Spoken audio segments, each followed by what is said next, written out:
And the men of Ephraim said unto him, Why hast thou served us thus, that thou calledst us not when thou wentest to fight with the Midianites? And they did chide with him sharply. And he said unto them, What have I done now, in comparison of you? Is not the gleaning of the grapes of Ephraim better than the vintage of Abiezer? God hath delivered into your hands the princes of Midian, Oreb and Zeeb. And what was I able to do in comparison of you? Then their anger was abated toward him when he had said that. And Gideon came to Jordan, and passed over, he and the 300 men that were with him, faint, yet pursuing them. And he said unto the men of Succoth, Give, I pray you, loaves of bread unto the people that follow me, for they be faint. And I am pursuing after Zebah and Zalmunna, kings of Midian. And the princes of Succoth said, Are the hands of Zebah and Zalmunna now in thine hand, that we should give bread unto thine army? And Gideon said, Therefore, when the Lord hath delivered Zebah and Zalmunna into mine hand, then I will tear your flesh with the thorns of the wilderness, and with briars.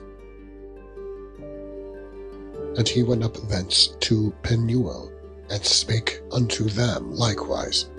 And the men of Penuel answered him, as the men of Succoth had answered him.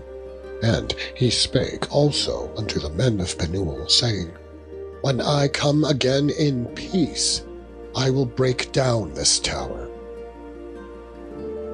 Now Zebah and Zalmunna were in Karkor, and their hosts with them, about 15,000 men, all that were left of all the hosts of the children of the east.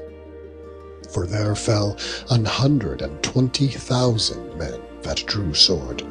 And Gideon went up by the way of them that dwelt in tents on the east of Nobah and Jogbehah, and smote the host, for the host was secure. And when Zebah and Zalmunna fled, he pursued after them, and took the 2 kings of Midian, Zebah and Zalmunna, and discomfited all the host.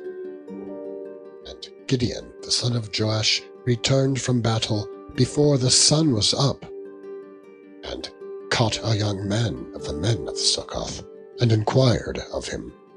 And he described unto him the princes of Succoth, and the elders thereof, even 70 men. And he came unto the men of Succoth, and said, Behold, Zebah and Zalmunna, with whom ye did upbraid me, saying, Are the hands of Zebah and Zalmunna now in thine hand, that we should give bread unto thy men that are weary? And he took the elders of the city, and the thorns of the wilderness, and briars, and with them he taught the men of Succoth.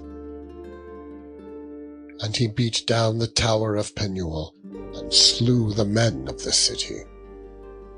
Then said he unto Zebah and Zalmunna, What manner of men were they whom ye slew at Tabor? And they answered, As thou art, so were they, each one resembling the children of a king. And he said, They were my brethren, even the sons of thy mother. As the Lord liveth, if ye had saved them alive, I would not slay you. And he said unto Jether his firstborn, Up, and slay them. But the youth drew not his sword, for he feared, because he was yet a youth. Then Zebah and Zalmunna said, Rise thou, and fall upon us, for as the man is, so is his strength. And Gideon arose and slew Zilpah and Zalmunna, and took away the ornaments that were on their camels' necks. Then the men of Israel said unto Gideon, Rule thou over us, both thou and thy sons, and thy son's son also, for thou hast delivered us from the hand of Midian. And Gideon said unto them, I will not rule over you, neither shall my son rule over you. The Lord shall rule over you. And Gideon said unto them, I would desire a request of you, that ye would give me every man the earnings of his prey. For they had golden earrings, because they were Ishmaelites. And they answered him, We will willingly give them. And they spread a garment, and did cast therein every man the earrings of his prey. And the weight of the golden earrings that he requested was 1,700 shekels of gold, beside ornaments and collars and purple raiment that was on the kings of Midian, and beside the chains that were about their camels' necks. And Gideon made an ephod thereof, and put it in his city, even in Ophrah. And all Israel went thither a-whoring after it, which thing became a snare unto Gideon, and to his house. Thus was Midian subdued before the children of Israel, so that they lifted up their heads no more. And the country was in quietness 40 years in the days of Gideon.